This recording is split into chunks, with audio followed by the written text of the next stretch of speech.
doy el agradecimiento a AS Networks por invitarnos a dar esta charla, este webinar. AS es pues nuestro aliado en Costa Rica.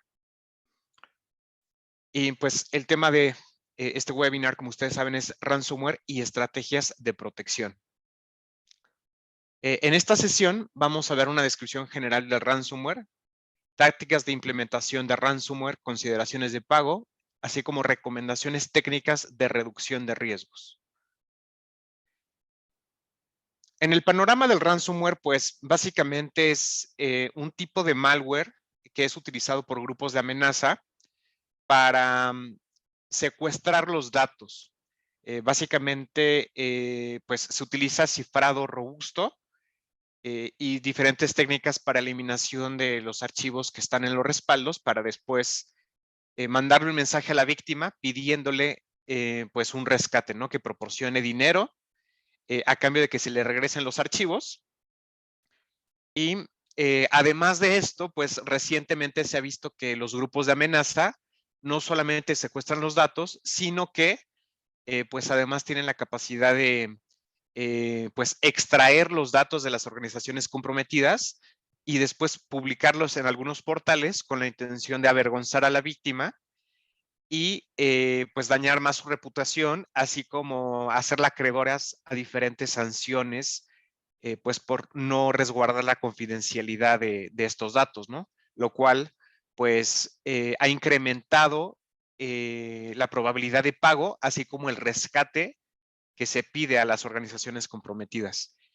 Aquí vemos pues un caso del lado derecho de la pantalla, ven pues casos muy famosos.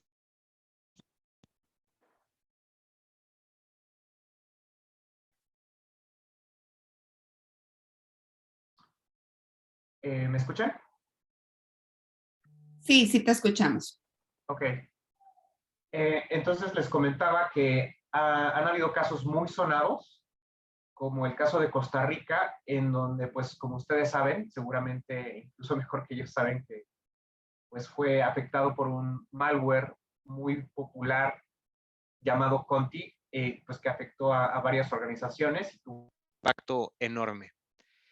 También, además de ello, pues han habido otras organizaciones, como es el caso de instituciones de gobierno de Irlanda, que también fueron afectadas con, pues, ransomware, en donde vemos que son cada vez más descarados estos grupos criminales, que no solamente afectan a una empresa, sino que pueden llegar a afectar un país completo, ¿no? Ahora, hablando un poquito más del grupo de, pues, de ransomware Conti, es básicamente un ransomware as a service. ¿Qué significa esto? Que los autores de un ransomware ofrecen su servicio o sí, de cifrado de ransomware a diferentes postores. Esto lo hacen en mercados negros y pues básicamente piden una cuota y dan pues software para que otros criminales puedan construir y desplegar fácilmente su ransomware, que no necesariamente tienen la misma sofisticación que ellos. Entonces, esto hace que un determinado ransomware pueda ser desplegado por múltiples grupos criminales o grupos de amenaza. La inteligencia de Mandiant ha detectado que al menos pues esos grupos, 4 grupos de amenaza, incluyendo un grupo financiero nombrado y 3 grupos no categorizados, han usado el mismo ransomware. Entonces, cuando nosotros hablamos de Conti, no es que únicamente sea una banda criminal o un grupo cibercriminal, sino que puede haber múltiples grupos utilizando ese mismo ransomware, debido a que, como pues les decía, se trata de un ransomware as a service, no un ransomware que utiliza un solo grupo. Lo que observamos de este ransomware es que Mandiant detecta su primer uso en 2019, pero se vuelve famoso contra los ataques de pues, los gobiernos de Irlanda y posteriormente de Costa Rica, que incluso fue pues, más sonado, más popular, ¿no? El impacto contra Costa Rica se identificó en abril de 2022, en donde pues varias instituciones del país se vieron afectadas, incluyendo pues Hacienda, la institución para procesar pues, los impuestos, trabajo y seguridad social, entre pues otras instituciones y organizaciones importantes del gobierno. Según fuentes públicas, se reportó que 672 gigabytes de datos fueron filtrados y que el rescate solicitado fue de $10 millones, según diversas fuentes, ¿no? Algo también bastante importante es que el 8 de mayo de 2022, el presidente Rodrigo Chávez declara emergencia nacional en Costa Rica, cosa que pues no se había visto en otro país, como resultado de estos ataques de ransomware en la infraestructura crítica. Algo interesante es cómo pues desapareció la infraestructura recientemente de Conti, y todo esto fue, pues estuvo involucrado con cuestiones geopolíticas. El 25 de febrero de 2022, Conti declara en su página web apoyo al gobierno de Rusia en el conflicto contra Ucrania y amenaza a los enemigos de Rusia y dice básicamente que si alguien se atreve a atacar la infraestructura crítica de Rusia, ellos van a responder con sus capacidades. Y también declaran apoyo incondicional. Pues con esta declaración, tal vez pues ellos no se dieron cuenta inicialmente, pero en el momento en que la OTAN genera sanciones contra Rusia y ellos pues básicamente declaran su apoyo, dificultan el pago de ciertos rescates, ya que eso podría traer como consecuencia pues sanciones internacionales por el pues, no seguimiento de esas medidas, ¿no? Contra Rusia. Además de esto, una segunda consecuencia es que alguien que apoyaba a Ucrania, pues los compromete, logra acceder a sus chats privados que manejaban en una cuenta de Jabber y los filtra públicamente. Entonces, con eso da a conocer pues todos los mensajes internos de Conti. También se publican el código fuente, así como descifradores de este ransomware. Entonces, pues con eso se afecta tremendamente, pues el grupo de amenaza se dejan expuestos y hace más fácil para, pues, organismos de la ley el dar seguimiento y poder investigar, pues, quiénes pudieran estar detrás, ¿no? De este grupo. Entonces, lo que sucede es que el 19 de mayo, el panel de administración y el sitio de negociación de Conti se da de baja, seguido por la baja del resto de la infraestructura. Y aquí viene una importante pregunta. ¿Es el fin de Conti? ¿Esto significa que es el fin de Conti o no? Pues la respuesta es que únicamente es el fin a lo mejor del nombre Conti, pero los grupos cibercriminales que lo utilizaban seguirán activos, operando en diferentes células más pequeñas y con grupos de ransomware como Hive, Black Cat, Hello Kitty, entre otros. Entonces la respuesta es, pues los grupos de amenaza seguirán activos y seguirán desplegando malware, aunque a lo mejor ya no se vaya a llamar Conti, ¿no? Entonces esto da como resultado que nosotros como defensores tenemos que seguir estando al pendiente porque pues estos grupos siguen intentando comprometer más víctimas. Aquí vemos el ciclo de ataque de Conti, de lo que hemos visto de los varios actores de amenaza que les comentaban y cómo llegaban a comprometer las organizaciones víctima. Aquí lo ven mapeado al ciclo de vida del ataque de Mandiant, que nosotros tenemos catalogados diferentes fases, que los ataques siguen durante pues, esos compromisos. Y aquí pueden ver el detalle de cuáles son los artefactos que hemos observado en cada fase. En el caso del compromiso inicial, vemos que se utiliza mucho phishing de correo electrónico y también vulnerabilidades conocidas que están expuestas a Internet, ya sea de Microsoft o de software tipo VPN, así como también credenciales legítimas que a lo mejor se filtraron o que tal vez incluso pudieron haber comprado, ¿no? de compromisos anteriores. Después, en la siguiente fase, pues utilizan malware como Beacon, Web Shells, TrickBot ID, Bazaar Loader, Bazaar Backdoor y QACBot. Después vemos que utilizan para escalar privilegios diferentes técnicas como Kerberos Roasting, Mimikatz, el volcado de ELSAS, entre otras. Después hacen un reconocimiento interno. Esto se puede hacer utilizando herramientas legítimas, como es el caso de AdFind, que da información de pues un ambiente de directorio activo. También herramientas como sería Bloodhound, que da la ruta más corta para obtener acceso a una cuenta de administrador de dominio, entre otras varias herramientas muy utilizadas, ¿no?, por grupos de amenaza, que básicamente lo que le ayudan al atacante es poder hacer ese reconocimiento interno para pues obtener mayor presencia en toda la red comprometida. Después, en el siguiente punto o en la siguiente fase de ataque, vemos que ellos se mueven lateralmente, utilizando también estas herramientas, pues como WMIC, protocolos de administración remota como serían Secure Shell, RDP, herramientas también de decision internals como es el caso de PSExec, Beacon de Cobalt Strike, así como credenciales legítimas que ya hayan comprometido en fases anteriores, y después mantienen presencia utilizando pues una combinación de herramientas, incluyendo también pues varias aplicaciones de administración remota, como es el caso de como creación de usuarios. También utilizan, perdón, creo que sí. ¿Me escuchan? ¿Me escuchan? Sí, sí, sí, te Ok, escuchamos bien. perfecto.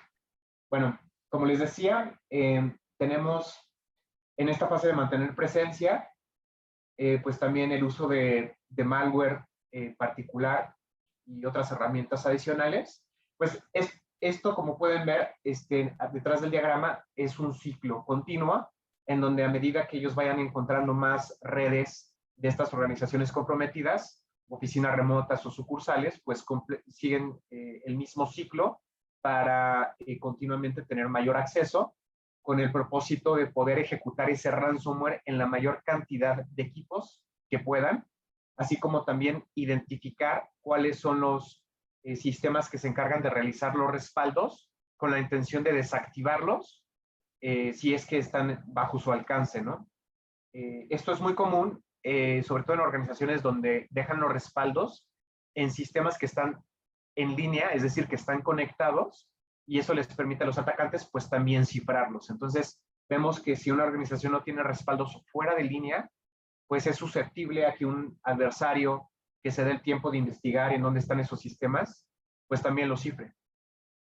Finalmente, pues lo que quiere el atacante es completar la misión, y ahí es donde vemos que despliega ese ransomware Conti, utilizando herramientas para despliegue de software, como serían pues políticas de grupos, también PSExec, que como saben es una herramienta de SIS internas que permite ejecutar su software de forma remota, así como otras herramientas como BootRush, rclone, etc.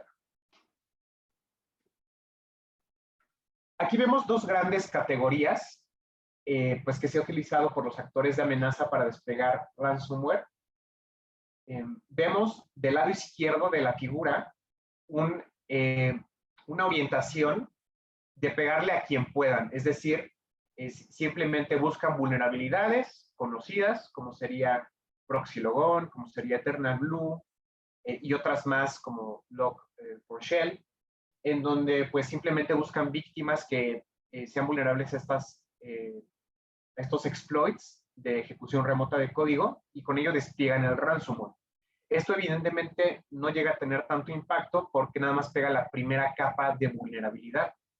Entonces lo que hicieron muchos actores de amenaza fue hacerse más sofisticados, y ahora tienen un enfoque post-compromiso en donde primero comprometen a pues, cierto equipo inicial. A partir de ahí tienen un enfoque similar al que utilizan los pen testers calificados o actores de amenaza más sofisticados, para moverse en las diferentes redes, en los diferentes sistemas, y poder obtener el nivel de gestión de administrador de dominio, y de esa forma maximizar el daño. Entonces ven que en este nuevo enfoque que utilizan los actores de amenaza, el impacto es mucho mayor porque el ransomware se despliega en una segunda fase para maximizar el impacto de este malware. Aquí vemos algunas familias destacadas de ransomware. Como ven, pues es una lista bastante grande y va a seguir creciendo. Es decir, lo que vale la pena para nosotros como defensores no es tanto enfocarnos en el malware llamado X o Y, sino en las estrategias de prevención que tenemos en nuestras capacidades de respuesta y nuestras capacidades de investigación. Claro, no está por demás, pues, que si tenemos indicadores de compromiso, buscarlos, pero sabemos que pues van a estar cambiando continuamente porque también los grupos de amenaza cambian y también el malware que desarrollan cambia continuamente. Entonces es un ciclo continuo. Aquí vemos las diferentes tácticas de implementación de ransomware. Por un lado es la implementación manual por parte de un atacante después de haber penetrado en un entorno y tener privilegios de nivel de administración, que es la técnica que les decía que es más sofisticada y que maximiza el daño. Aquí el actor de amenaza decide cuándo ejecutar manualmente esos cifradores.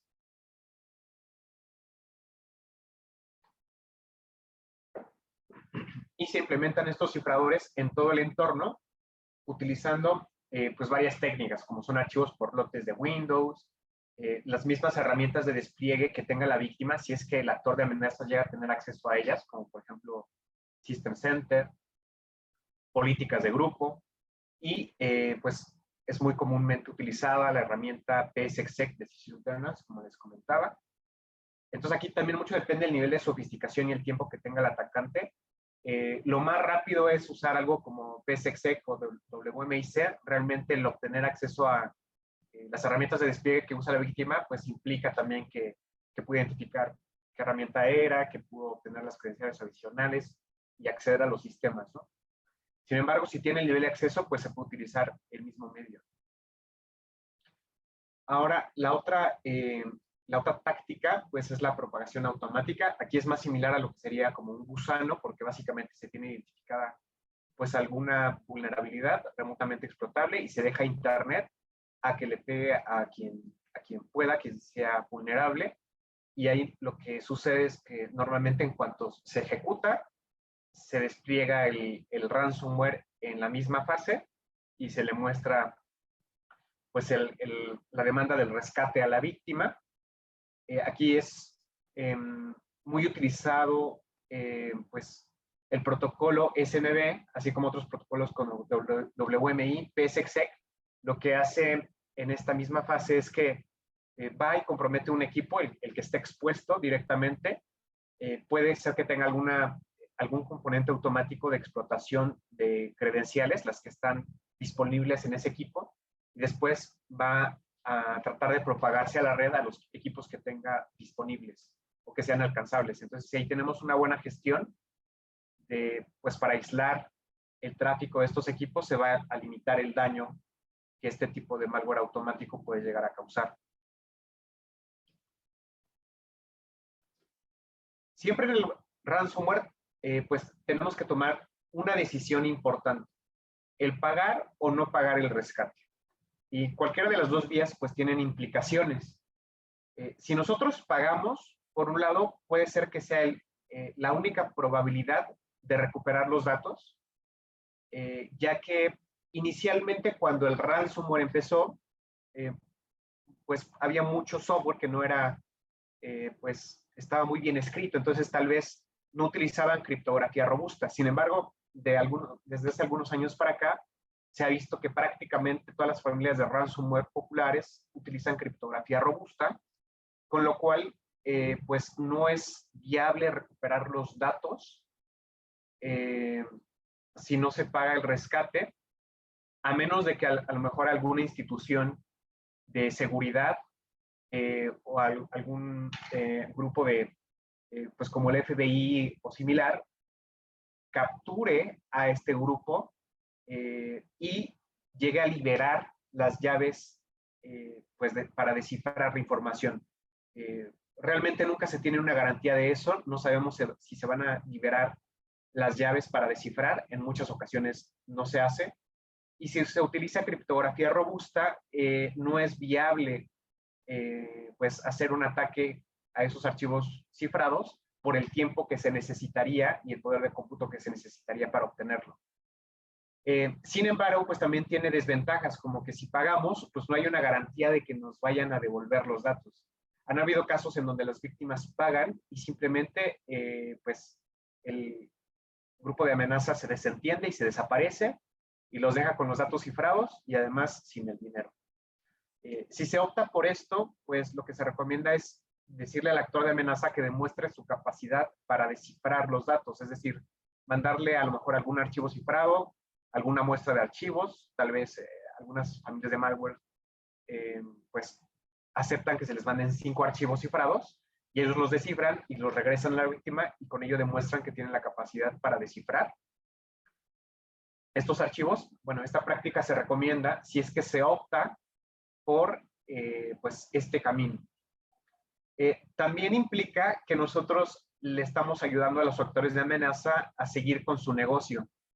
Entonces, a medida que se pague el rescate, pues ellos seguirán viendo que es efectivo y seguirán comprometiendo a más organizaciones. En el caso de no pagar, esto pues tiene la ventaja de que no se promueve este delito, sin embargo puede ser que se pierda acceso a los datos y como hemos señalado, pues también se puede implicar que se filtren los datos de la organización comprometida, que se exponga que fue una víctima y que también se expongan los datos que llegaron a obtener los actores de amenaza con pues las consecuencias que pudiera llegar a tener esto, como la divulgación de datos de terceros y las posibles sanciones que implica. En el modelo de explotación de ransomware, vemos que si los atacantes tienen mayor acceso y tienen credenciales de mayor privilegio y mayor conectividad dentro de la red, esto les vaya a proporcionar una mayor ganancia, es decir que pues van a poder haber cifrado mayor cantidad de activos y también va a hacer que ellos soliciten un pago de rescate mayor. ¿Qué podemos hacer frente a estas amenazas? Pues tenemos que fortalecer el endurecimiento de nuestra organización, que implica tanto fortalecer el punto final, la red, segmentar la exposición pues, de nuestras redes, reducir la exposición de credenciales, aplicar pues, segmentación de red como sería por medio de una DMZ. Para reducir la exposición de credenciales hay muchas recomendaciones técnicas, por ejemplo, el uso de Credential Guard, el uso del Labs para tener credenciales administrativas diferentes en cada equipo.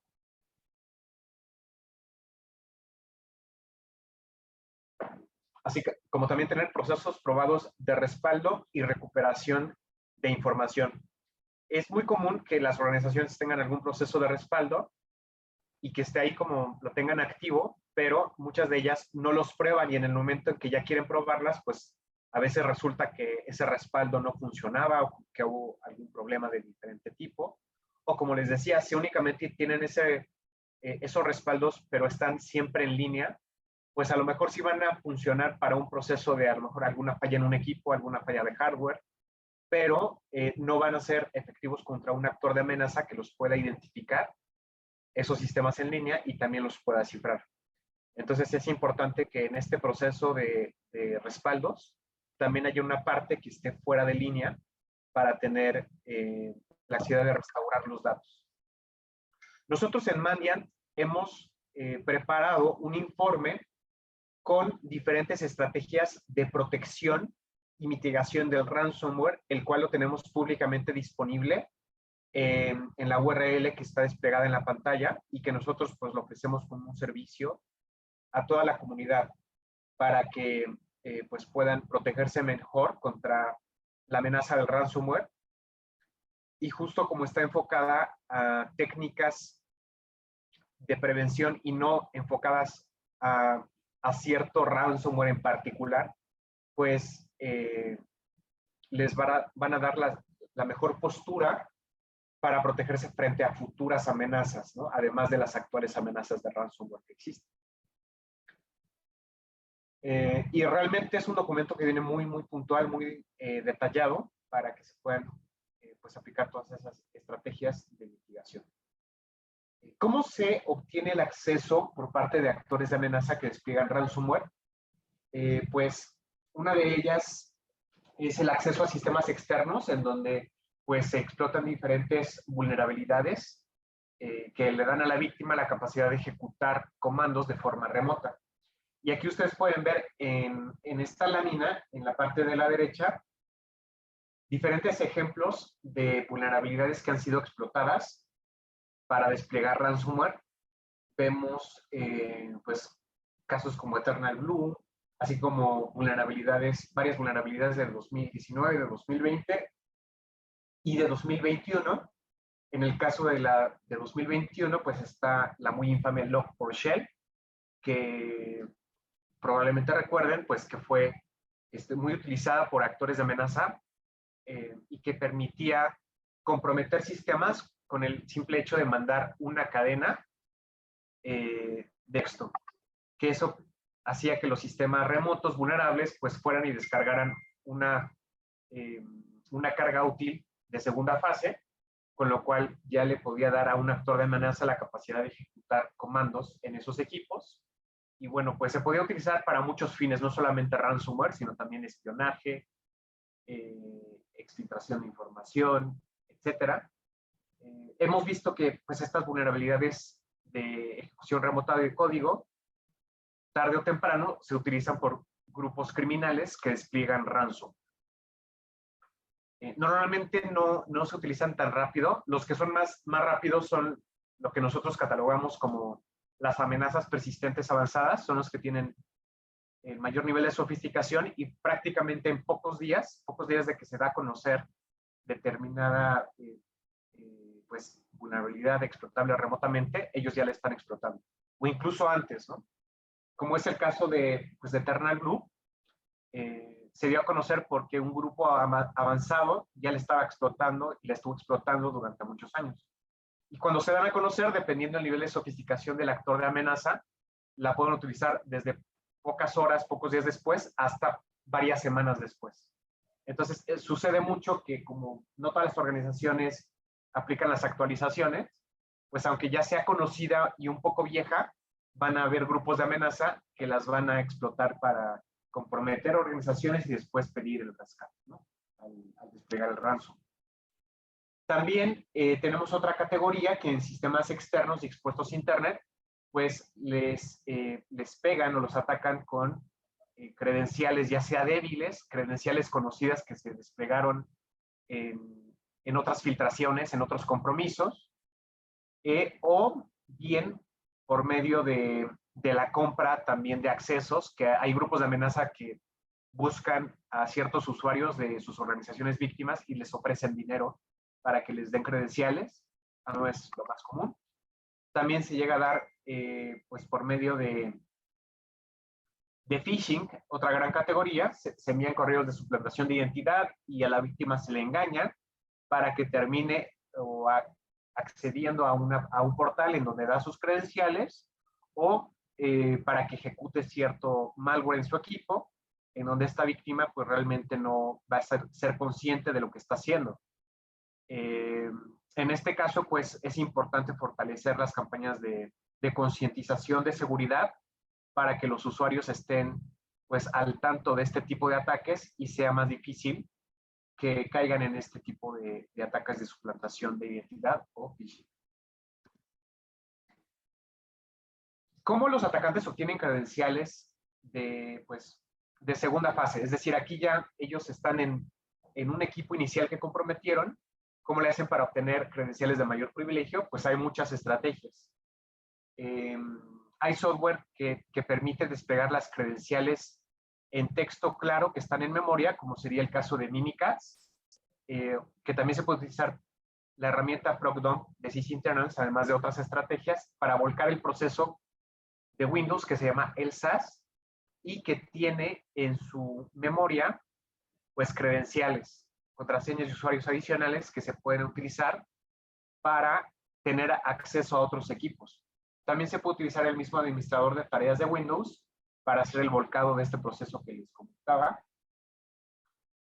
Así como también pueden obtener acceso a los hashes de las contraseñas. Es decir, los hashes son una representación cifrada por una sola vía de estas contraseñas, en donde ellos tienen que hacer un ataque para obtener las contraseñas en claro. Sin embargo, algo muy curioso de los entornos de Windows es que un atacante puede utilizar el hash sin necesidad de romper la contraseña para moverse lateralmente a otros equipos. Es decir, poder comprometer o ejecutar comandos en otros equipos que son alcanzables desde el equipo que los actores de amenaza tienen comprometido, utilizando únicamente el hash. Esta técnica se conoce como paz de hash y es muy poderosa en ambientes como controladores de dominio, ambientes de dominio de Windows, ¿no? Además de esto, pues también pueden obtener credenciales que estén en texto claro, como pudiera ser en archivos que están en el disco duro o tal vez también en el registro de Windows, o también incluso en archivos de configuración de política de grupo, también se llegan a encontrar estas contraseñas que le pueden permitir a los atacantes el moverse lateralmente a otros equipos.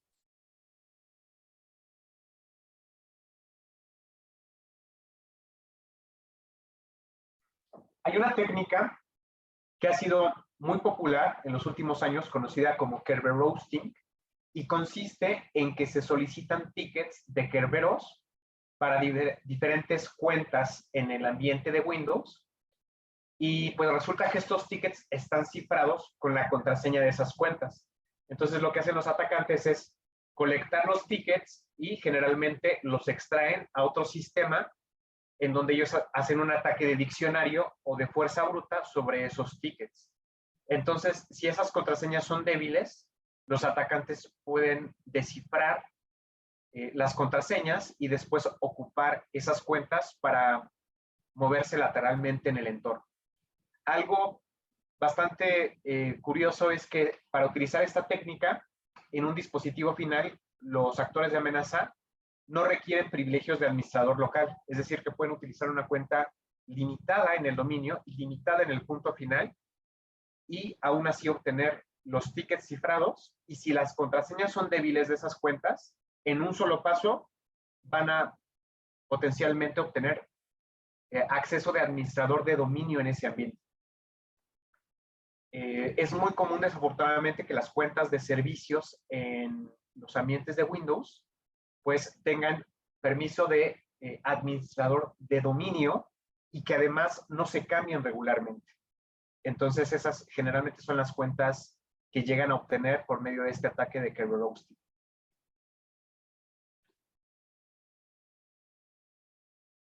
¿Cómo se explota la conectividad? Pues ahí se utilizan protocolos de administración remota o para compartir archivos y carpetas.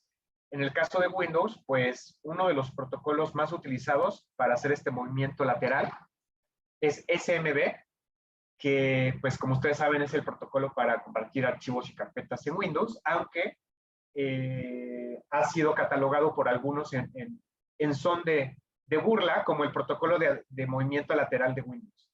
Es decir, es tan popular para eso que así le han llamado a algunos, ¿no? El protocolo de movimiento lateral, que si bien es una exageración, lo que sí es que está demasiado abierto en su configuración predeterminada, ya que de forma predefinida, los puntos finales se pueden comunicar con otros puntos finales por SMB y eso no es requerido para la funcionalidad normal de pues directorio activo de Windows. Entonces, lo que se recomienda es que la conectividad por SMB únicamente se deje de puntos finales a servidores que son controladores de dominio o servidores que son para compartir archivos. Y de esta forma se va a estar limitando de manera importante la capacidad de pues, los actores de amenaza para propagarse utilizando este protocolo. También se utilizan protocolos como RDP, WMI, PowerShell. Todos ellos se pueden limitar a lo mínimo que sea requerido, que es un principio de la seguridad. Dejar accesos y capacidades a lo mínimo requerido para el funcionamiento de la organización. Y aquí les reitero que pueden revisar el documento que nosotros preparamos y que tenemos publicados, porque vienen pasos concretos de cómo fortalecer el uso de esos protocolos pues de gestión remota. Aquí vemos que también hay métodos comunes que se utilizan para el movimiento lateral y la implementación de ransomware, como es el caso de PSExec, el cual va a estar limitado si ustedes se enfocan en gestionar SMB correctamente porque lo requiere como parte de su conectividad. RDP, pues ahí es importante implementar las últimas versiones de los sistemas operativos porque en versiones viejas incluso hay vulnerabilidades, ¿no? Y ya que tenemos gestionado actualizado nuestros sistemas, es importante también gestionarlos de forma adecuada al dejar la conectividad de RDP únicamente a los usuarios legítimos. Y también recomendamos que no se deje RDP activo a Internet, sino que esté protegido con otra tecnología como sería VPN, es decir, que los usuarios tengan que primero conectarse a la VPN para poder alcanzar el servidor RDP.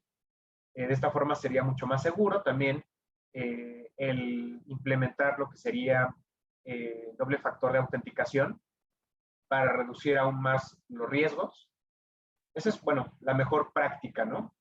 Que se puede tener para asegurar RDP, así como también monitorear los inicios de sesión fallidos, porque puede ser que estén ahí continuamente intentando atacar, y si nosotros no estamos al pendiente de eso, no lo monitoreamos, pues existe la posibilidad de que en algún momento el atacante tenga éxito.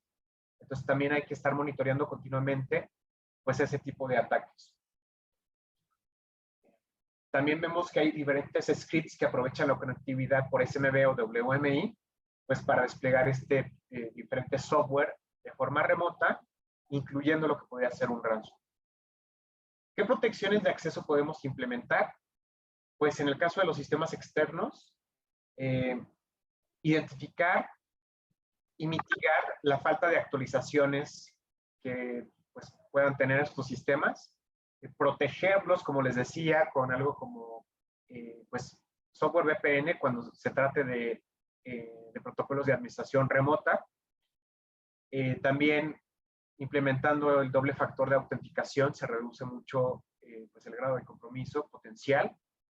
El rotar las contraseñas de los usuarios continuamente y también asegurar que sean robustas las credenciales. En el caso de los sistemas Windows, en los controladores de dominio hay una política para asegurar que las credenciales sean robustas, y en el caso de los sistemas Unix y Linux también existen ya diferentes mecanismos para pues asegurar que las contraseñas que se utilicen sean robustas y de acuerdo a cierta política definida por la organización.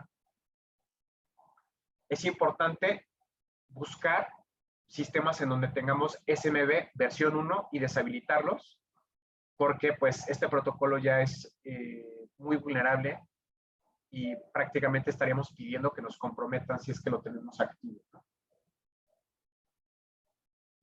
En el caso de RDP, hay que habilitar la autenticación de nivel de red, que es también tan fácil como habilitar un checkbox. Es una configuración muy sencilla y viene en la guía que les compartí, los pasos concretos para realizarlo.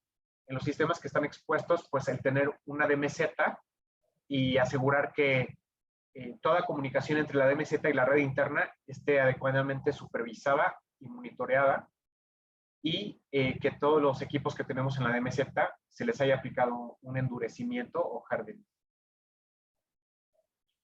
Para las protecciones de acceso, como es el caso de phishing, pues ahí hay que deshabilitar pues cualquier software que pudiera ser utilizado por el actor de amenaza para pues más fácilmente desplegar su malware, ¿no? El tener un buen monitoreo de los archivos adjuntos, que se les pasen diferentes escaneos, que tengamos la capacidad de filtrar amenazas conocidas, y también la capacidad de detectar cuando algo supere nuestras medidas de seguridad. Porque hay que partir de que tarde o temprano algo va a superar las medidas de protección, entonces nosotros tenemos que ser capaces de detectarlo a tiempo para poder mitigar ese daño. Obviamente, pues hay que trabajar también en la concientización de seguridad de los usuarios, decirles que no abran ningún correo electrónico de algún remitente desconocido y que si no tienen la certeza de si es conocido o no, que lo puedan mandar ese correo a algún especialista de seguridad para que de una forma segura se pueda analizar pues cualquier correo, cualquier adjunto que pudiera llegar a tener, ¿no? Me ha llegado a pasar, ¿no? Que a veces los usuarios no saben, mandan ese correo electrónico para análisis y ahí ya se llega a determinar que si es legítimo o no, y si no es legítimo y es algo malicioso, también se puede investigar, ¿no? Qué pudiera llegar a ser ese malware y a partir de ahí obtener mayor inteligencia de esa amenaza que nos quiere atacar. También mantener sistemas de terceros actualizados, no solamente los del sistema operativo, sino también software de terceros, así como deshabilitar protocolos viejos y heredados, como sería SMB versión 1. Y también en el caso de PowerShell, de forma predeterminada está habilitada la versión 2, entonces se tiene que deshabilitar esa versión y únicamente mantener habilitada la versión 5, que es la más robusta y que mantiene mayor cantidad de bitácoras para investigación. Minimizar la exposición de credenciales privilegiadas, que esto se puede hacer pues asegurando que no haya contraseñas en el sistema de archivos en texto claro, en el registro en texto claro, que las políticas de grupo pues no tengan pues contraseñas expuestas, así como también fortalecer los sistemas finales, como sería mediante la implementación de Credential Guard, que también es pues una funcionalidad que es fácil de implementar siempre y cuando tengamos las versiones de los sistemas operativos más recientes. Entonces es muy importante que ya si los sistemas están, pues ya no están actualizados o soportados por el fabricante, pues se actualicen a las versiones más recientes, que son las que nos van a dar todas las funcionalidades de seguridad que van a ser realmente fáciles de implementar, ¿no? También asegurar que las contraseñas se generan con una aleatoriedad para la cuenta administrativa local en los puntos finales y que no es la misma contraseña en todos nuestros puntos finales. Para asegurar que sea una contraseña diferente, se puede utilizar algo como LAPS, que también es proporcionado por Microsoft. Y pues asegurar que básicamente también las contraseñas sean robustas, porque en el caso de que un actor de amenaza llegue a acceder a estas contraseñas o a los hashes de las contraseñas, si son muy robustas, pues va a ser mucho más difícil para los actores de amenaza el poder romperlas. También es importante rotarlas continuamente. Entonces tenemos que asegurar que nuestro controlador de dominio tenga esas configuraciones habilitadas para pues, tener mayor seguridad y reducir los riesgos asociados. En el caso de, pues para segmentar la red, tenemos los cortafuegos o firewalls de punto final. De forma predeterminada tenemos el cortafuegos de Windows, que es en donde les digo que se puede implementar reglas para limitar la conectividad del protocolo SMB entre puntos finales. También pues podemos segmentar la red utilizando medidas como VLANs y con eso vamos a limitar el daño que un actor de amenaza pudiera causar para que no se expanda toda la organización, sino que se quede contenido únicamente en esa subred, ¿no? En esa VLAN. Restringir el acceso de salida de puertos y protocolos, que como les decía, nuestra guía tiene todo ese detalle específico de qué puertos, qué protocolos limitar. Eliminar la capacidad de las cuentas privilegiadas para su uso con fines de inicio de sesión remoto. Esto también para limitar el daño que pudiera causar un actor de amenaza si es que llega a comprometer una cuenta local que no se pueda utilizar para iniciar sesión remotamente y desplegar este ransomware o cualquier otro programa malicioso, ¿no? Que quisiera. Deshabilitar servicios innecesarios en puntos finales para reducir esa superficie de ataque y aprovechar las estaciones de trabajo de acceso privilegiado dedicadas para realizar tareas administrativas. Aquí vemos un caso reciente de una vulnerabilidad llamada Log4Shell, en donde pues proporciona acceso y ejecución remota de código a un actor de amenaza. Y fíjense, esta era realmente muy sencilla de explotar. Bastaba con mandar una cadena de texto maliciosa en alguna cabecera de HTTP, como pudiera ser la de User Agent, en donde pues normalmente se manda el navegador web utilizado. Sin embargo, pues los actores de amenaza de una forma muy sencilla podían incluir esta cadena que empezaba, como lo pueden ver, JND y LDAP o algún otro protocolo similar. Y aquí simplemente poner pues el host y puerto de algún sistema donde ellos pudieran colocar un malware de segunda fase. Entonces, cuando esto lo detectaba un sistema vulnerable, iba y hacía una petición a ese host y puerto, y si estaba ahí ese archivo malicioso, pues ya lo descargaba y lo ejecutaba, con lo cual se le daba ya el acceso a un actor de amenaza para poder ejecutar acciones, incluyendo, entre otras, el despliegue de ransom. Esto fue utilizado por un ransomware llamado Consari para desplegar pues, este software malicioso, así como por varios otros grupos de amenaza, como APT41 y otros 11 grupos no categorizados, los cuales pues a algunos no les interesaba el ransomware, sino simplemente entrar, espiar, colectar información de sus víctimas. En el caso de Consari, pues aquí ven el mensaje de rescate que se desplegaba en cuanto pues, se terminaba de descifrar el equipo. Y pues realmente este tipo de vulnerabilidad fue rápidamente explotada debido a la facilidad con la que podía explotarse. Como pueden ver, bastaba con mandar ese user agent y tener el payload malicioso en ese servidor y puerto para comprometer esos puntos finales. Ahora, ¿cómo nosotros podemos apoyarlos como Mandiant? Les podemos dar una diversidad de servicios para protegerlos. Yo aquí quiero destacar 4 servicios que son los que más veo que se mapean con la amenaza del ransomware. En primer lugar, pues ofrecemos el servicio de respuesta a incidentes, con el cual pues van a poder pues permitirnos a nosotros desplegar nuestros agentes para poder tener visibilidad de sus puntos finales y a partir de ahí responder a un incidente de seguridad que ustedes tengan activo en su organización. Identificar cómo pudieron entrar estos actores de amenaza, cuál es el impacto, qué explotaron, qué se llevaron, y darles recomendaciones para poder contener esta amenaza y protegerse mejor. En el futuro mejorar su postura de seguridad para que su postura mejore y darles un plan de remediación que ustedes van a ejecutar para poder pues erradicar al adversario. También tenemos otro servicio de análisis de compromiso, que este servicio se ofrece cuando el cliente quiere saber si está comprometido. Es decir, en el análisis de compromiso no tiene una sospecha fuerte de que alguien lo haya comprometido, sin embargo quiere saber si a lo mejor está comprometido por algo que no haya detectado en ese momento todavía. Entonces aquí nosotros muchas veces llegamos a identificar compromisos que el actor de amenaza no había, que la víctima o que la organización que nos contrata no había identificado.